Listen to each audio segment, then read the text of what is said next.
جس زمین پر ہم رہتے ہیں وہ ایک عام آدمی کے حجم کے مقابلے میں 20 ارب کھرب گنا بڑی ہے، جبکہ ہمارا سورج ہماری زمین سے 10 لاکھ گنا بڑا ہے۔ اس کے مقابلے میں ایٹا کورینائی نامی مشہور ستارہ ہمارے سورج سے بھی 50 لاکھ گنا بڑا ہے۔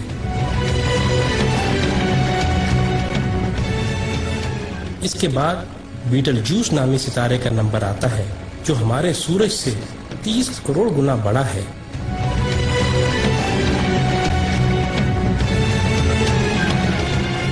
اور پھر وی وائی کینس میجورس نامی ستارے کی بڑائی کا تو کیا ہی کہنا، یہ ستارہ ہمارے سورج سے 1 ارب گنا بڑا ہے۔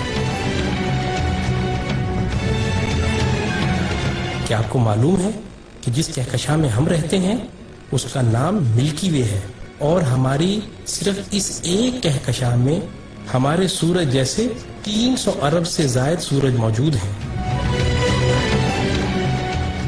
اور یہ کہکشاں اتنی بڑی ہے کہ اگر ہم کسی ایسی چیز میں سوار ہوں جو 1 سیکنڈ میں 3 لاکھ کلومیٹر کا فاصلہ طے کرتی ہو، یعنی 1 سیکنڈ میں زمین کے 7 چکر لگانے والا ہو، تو اس کو بھی ہماری کہکشاں کو پار کرتے کرتے 1 لاکھ سال لگ جائیں گے۔ اندازہ ہوا نا کہ ہماری کہکشاں کتنی بڑی ہے؟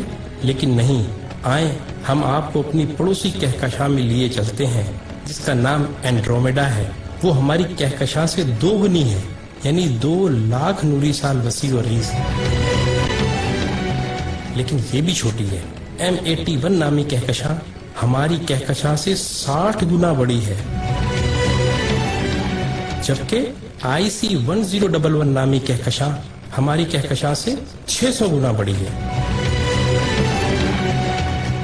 اب سمجھ آ رہا ہے نا اللہ اکبر کا کیا مطلب ہے؟ اللہ اکبر، اللہ اکبر۔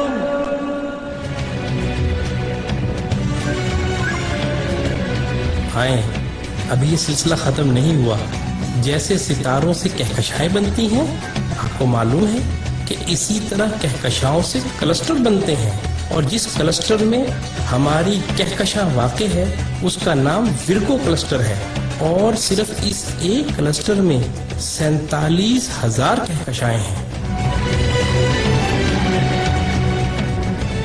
اور معاملہ ابھی یہیں ختم نہیں ہوا، کلسٹرز بھی آپس میں مل کر سپر کلسٹر بناتے ہیں، اور جس سپر کلسٹر میں ہم رہتے ہیں اس کا نام لوکل سپر کلسٹر ہے، اور اس سپر کلسٹر میں 100 کے قریب کلسٹر ہیں،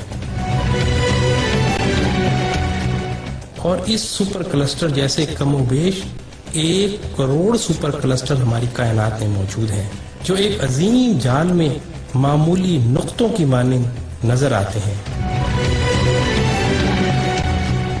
اور ان سب کو صرف ایک ذات یعنی اللہ تعالی نے بنایا ہے۔ تو اندازہ ہوا کہ اللہ کتنا بڑا ہے۔ یہی وہ کبریائی ہے جس کو قرآن سورہ زمر میں یوں بیان کرتا ہے، اور انہوں نے اللہ کی قدر ہی نہ کی جیسی اس کی قدر کرنے کا حق تھا۔ اس کی بڑائی کا یہ حال ہے کہ قیامت کے دن زمین اس کی مٹھی میں ہوگی اور تمام آسمان اس کے سیدھے ہاتھ میں لپٹے ہوں گے۔ یہ ہے اللہ اکبر کا صحیح مطلب، اور یہی وہ عظیم جملہ ہے جس کو سننے اور سمجھ لینے کے بعد سوائے انتہائی متکبر کے ہر ایک شخص کا سر سجدے میں چلا جاتا ہے۔ اللہ اللہ